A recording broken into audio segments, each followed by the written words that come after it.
Formations like these require long hours of intensive drilling and careful judgment.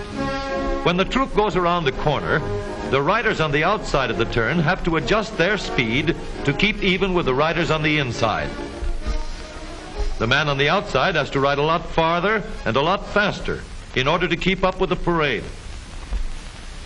The outside wheels must spin faster than the wheels on the inside because they have a greater distance to travel in the same length of time. When a wagon turns a corner, the wheels can travel at different speeds because each one can turn freely on the axles. And in the early automobiles, the rear wheels turned separately and only one wheel was connected to the engine. But when only one wheel was driven by the engine, it had to do all the work, and it couldn't get a good enough grip on the road to do its job properly. So the one-wheel drive was soon out of date. But if two wheels are locked on an axle so that they are not free to turn separately, one or the other has to slide. So engineers had to find a way to connect both rear wheels to the engine without sliding and slipping on turns. The device which makes this possible is a part of the rear axle. It is called the differential because it can drive the rear wheels at different speeds. The differential looks complicated, but once we understand its principle, it is amazingly simple. These two wheels are mounted on separate axles and supported by a frame so that they can revolve freely at different speeds. Let's fasten a spoke on the inner end of each axle so that by turning the spokes, we can turn each wheel separately. With a bar or crosspiece, we can turn both wheels in the same direction at the same rate of speed. Let's get something to hold this bar in place so that it will press against the spokes.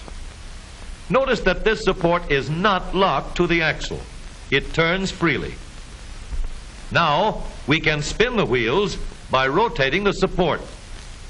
This is fine as long as both wheels are able to turn at the same speed.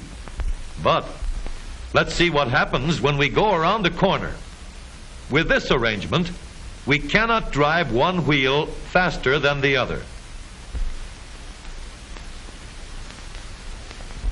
And if we stop one wheel, the other wheel won't budge.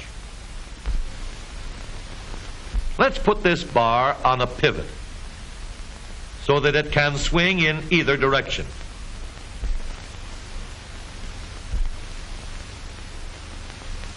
Now, the bar can still turn both wheels at the same speed.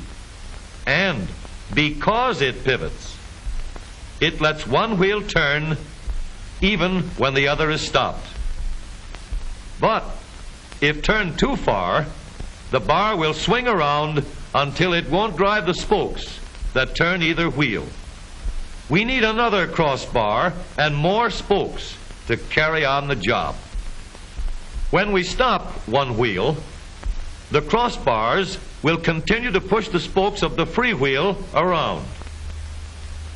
As long as both wheels are free to turn, the bars do not swing on their pivot and the wheels move at the same speed. Now we have the working principles of a differential. To adapt the model for use in an automobile, we will have to make a few changes. In order to reduce the jerky action caused by wide spaces between the spokes, we will put in more spokes. Further filling in the spaces between the spokes gives steadier, more continuous action, and changing the shape gives firm, constant contact. Now we can make the gears thicker and stronger, and we have differential gears. The edges are cut so that they will fit together more smoothly and silently. and another gear is added to share the work of driving the axles. The principle is the same. In order to turn the support and drive the wheels, we can fasten a large gear here, connected by a smaller gear to a source of power.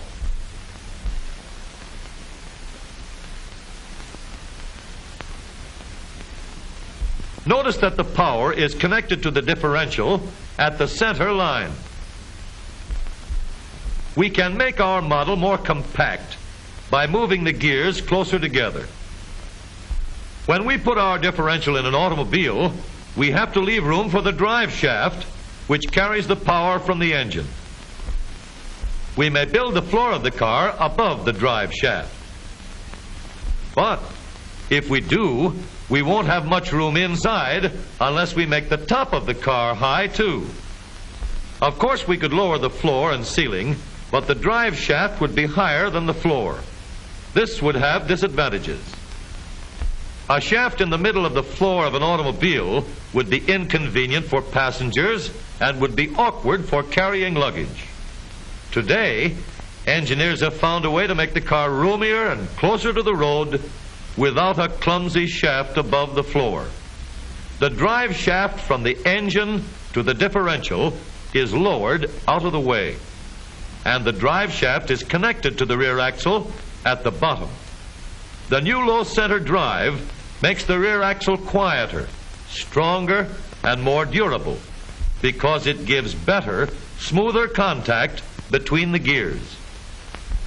The automobile of today with the low center drive is stronger and more rugged.